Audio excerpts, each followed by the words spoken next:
Hey ladies and gentlemen, welcome back to the channel. As always, it is Nick here, back with your daily crypto news and analysis. And today we are going to be talking about Ripple and XRP, as was the vast majority of crypto and finance. And with that being said, let's just dive in and let's start off with the big announcement that got everyone riled up over on Twitter, and everyone started talking down on XRP, saying that's going down to 20 cents, 30 cents, you name it. And that is this announcement from CoinDesk, and we do see Judge rejects Ripple ruling precedent in denying Terraform Labs motion to dismiss SEC lawsuit. So yeah, I mean, as we look at this, basically what happened was Terraform Labs argued that there was no contract in the sale of UST to retail investors, and they even cited the Ripple case. Now the judge denied this, and this started to have sort of this, if you will, domino effect from the Bitcoin maxis saying that, hey, look at XRP holders, you're screwed, XRP lost, XRP this, whatever.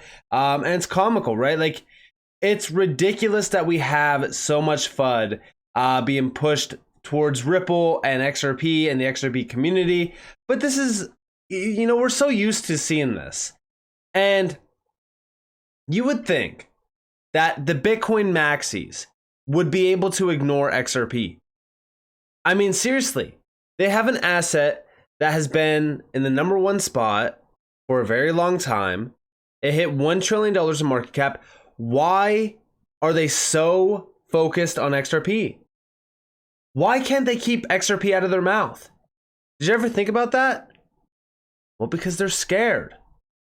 Over here, Stuart Alderati actually did respond back to the Bloomberg crypto article. And we do see, let me be clear about some confusion going around. The ruling in the Terra case changes nothing about the Ripple ruling that XRP is not a security. Also, the Terra case is just starting, and that judge has to accept everything that the SEC alleges as true for now. Our ruling came after a full factual record developed over 2+ years was presented to the court. I'll let others dive into the Terra judge's comment, including his apparent misreading of the Ripple judge's reasoning, missing the point that secondary market traders can't invest money in anyone or anything if they don't know who they are buying from. And yeah, I mean, listen, as we really kind of look at this, I think everyone has their own opinion on this. One thing that is 100% proven is the fact that XRP is not a security. It is one of, if not, it is the only actual asset in this space. You could argue that it is the only asset in this space that has 100% full clarity. And I also think that that is something that really pisses off the Bitcoin maxis, because for the longest time, they thought that Bitcoin was the only one that got cleared. Well, guess what? Now XRP also did get the clearance. But also over here from Blockchain Backer, we do see XRP is not a security. And no matter how much they try to FUD it otherwise, it's listed everywhere. They are terrified. You might be wondering, well, who are they? Well, it is the Bitcoin maxis, the Ethereum maxis, the ones that can't stop talking about XRP. I mean, it's wild to me. And it's just crazy to me that it's 2023 and we still have this big argument around XRP in the XRP community.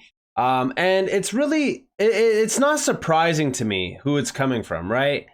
Like over here, we have Jeremy Hogan, and he's quoting the CoinDesk article, and he's talking about this. And he's saying what the Terra judge doesn't know is that numerous XRP purchasers submitted unopposed affidavits that they didn't even know who or what Ripple was when they bought. That's why evidence matters. And there's no evidence in this case yet. And here is one of the biggest Bitcoin maxis out there, Corey Clipson. And when he doesn't matter how many didn't know, millions did know that Ripple printed XRP and sat on a massive pile of tokens, and thus had the incentive to pump their bags with fake partnerships and press releases. And you know this too, Jeremy. Sold your soul for some garbage coins. And it's comical, right? Like, that they still don't believe that these are real partnerships, that these are real, you know, press releases. Like, this is what these Bitcoiners do. These Bitcoin maxis stoop so low to, you know, just throw out any sort of nonsense. And what do you see down here? What partnerships did Ripple announce that are fake? Did you know that quantity of an asset held is not part of the Howey test? Did you know that most first-time purchases of XRP, sorry, I was going to say purchasers, have never heard of Ripple? You're in the scammer category, so this is for the audience. What an absolute wild statement this is. Like this is crazy to me. And we even do see down here, like, try to find something true, but all false. False. Doesn't matter how many didn't know. False. Ripple printed XRP. False. And sat on a massive pile of tokens. False. And thus had the incentive to pump their bags with. False. Fake partnerships. Fake, press releases. It's all false. It's all false. And it's all from these Bitcoin maxis. And of course, he even went over to Twitter and said, the SDNY federal judge just rejected the hilarious illogic of the XRP Ripple ruling from Torres. And it's vicious. And you know what? Listen, as we really kind of look at this, it's just so comical that these Bitcoin maxis can just not stop talking about a token like XRP. And like I said, did you ever wonder why? Did you ever wonder why? It's because they are so damn fearful of what's coming. They know something big is coming. Do you know what that something big is coming event is? It's XRP flipping Bitcoin. It's another token flipping Bitcoin. When that happens, this whole charade around, Bitcoin and all these Bitcoin maxis, it all crumbles beneath them. Why do you think that they have to have Michael Saylor and all these other, high standard individuals going out and shilling Bitcoin? It's because if there's no new buyers of Bitcoin, well, the price doesn't really go up. It's all supply and demand. That's why they're trying to tell you, hey, it's a store of value. Just keep hodling it so that it locks more supply away. Well, guess what? As we look at Bitcoin today, and even if we go back to the original inception of Bitcoin, it's completely different. It has lost its overall goal along the way because of individuals like this. And of course, we did get a full breakdown from John Reed Stark over on Twitter around the overall decision. Again, more FUD around it. He's talking about how the Ripple decision already is in trouble, how this is a big, loss in terms of Ripple's side. And a lot of people did respond back to it. And even Meta Lawman went on a video with Digital Perspectives over on YouTube. If you guys do want to go check that out, here's a 36-second clip from it. We do see yesterday Judge Rakoff disagreed with Judge Torres's Ripple decision. This is not a surprise. 7 months ago, I identified Rakoff by name as the judge most eager to disagree with the fellow judge from the same court. And check this out. And I've been in many courts where I am citing a judge in the next courtroom in New York, in Manhattan. And you can tell, I don't know if this name means anything to you, but there's kind of a, now I'm not actively practicing law, I can say stuff like this. There's kind of a renegade judge named Jed Rakoff, and he kind of liked to disagree with the judges down the hall on an identical issue. No, okay, I don't know if he liked to do it, but he did it pretty frequently.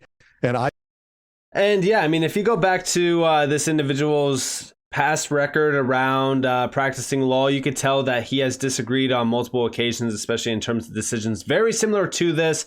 So this isn't surprising. And we do see also he did not disagree, but sure, spin it in that way if you like it. Narrative is everything. And, yeah, I mean, it's basically a disagreement. He disagreed. Whether you like it or not, he did. But also, David Schwartz did react to this. He gave the worst and the best case scenario for this. So this is what he said. So best case scenario is number 2. Worst case scenario is number 1. The worst case for fans of the Ripple decision, the court disagrees with the Ripple decision because it applies additional tests that are not part of the Howey test, and therefore it won't apply or follow the ruling here. 2. The best case scenario for fans of the Ripple decision, the court disagrees with the argument that it should follow the Ripple decision because the reasoning relied on in Ripple makes sense, not because it directly implicates the Howey factors, but because it indirectly implicates them due to facts not applicable in this case. He further elaborated that the court might be suggesting that there's no rule that secondary sales need to be treated differently from institutional sales because nothing in the Howey test says so. Therefore, if the court did so in Ripple, it was either wrong or did so because the facts in that particular case justified that distinction, and the court thinks the facts in this case don't justify such a distinction. It should be noted that these were Schwartz's initial impressions, and he emphasized that they were his personal views. And yeah, I mean, listen, as we really kind of look at what's happening here, I think that this is just, it's just FUD, right? Like I've said it many times in the past. Even if we go back to blockchain backers statement over here, where we do see like they are terrified. I know that we've been saying this for a while, right? We've been saying the Bitcoin maxis are scared. The Bitcoin maxis are scared. And a lot of people say like, why would the Bitcoin maxis be scared? They're holders of the #1 token. It hit a $1 trillion market cap. It has done very well over the past years. Well, guess what? Bitcoin's going to experience diminished gains. 1. 2, the overall, hey, look at it's Bitcoin. Let's go buy Bitcoin. That's going to die out. The trend is going to die out around Bitcoin. Because guess what? We know that Bitcoin does not have strong utility. That idea of store value, that only goes so far. Remember what I've said about Bitcoin. The layer 2 network, Lightning Network, is vulnerable. It has problems. There's cracks within the system. Bitcoin is not suitable for financial use cases, especially scalable use cases. So think about why they are fearful. Think about why they are terrified. It's because they know what's coming. And last but not least, I do just want to quote Bill Morgan over here on Twitter. We do see he's quoting David Schwartz. XRP holders may be quite happy with your insight if Judge Rakoff is correct, and if the SEC does not appeal or unsuccessfully appeals the Torres' decision, the regulatory clarity the XRP token now enjoys be more unique and difficult to obtain than initially thought post-decision. And yes, listen, what happened around the XRP case is something very significant. And if this does work out the way that it's kind of looking, well, guess what? It is a huge win for XRP holders because a lot of the decisions around other tokens could very well be 2 years out still. That means for 2 years, XRP is the only actual asset that has regulatory clarity. That's a big game changer. And it solidifies XRP within this space as a cleared asset around regulations. I keep telling you, this is why the Bitcoin maxis are scared. Because they thought that they were holding on to the only actual asset that got cleared. Well, guess what? That ship has sailed. And I do believe that very well, here soon, the Bitcoin maxis, they're going to be crying. Because when utility really does matter in this space, it's the end of Bitcoin. So with that being said, I hope that you guys enjoyed this video. If you guys did, definitely leave a like, subscribe, turn notifications on if you guys have more free content. You guys are more than welcome to follow me on Twitter and join the free Discord down in the description below. Otherwise, it's up to you all. Have a beautiful day or a beautiful night wherever you guys are in this beautiful world. It's been Nick. Peace out, guys.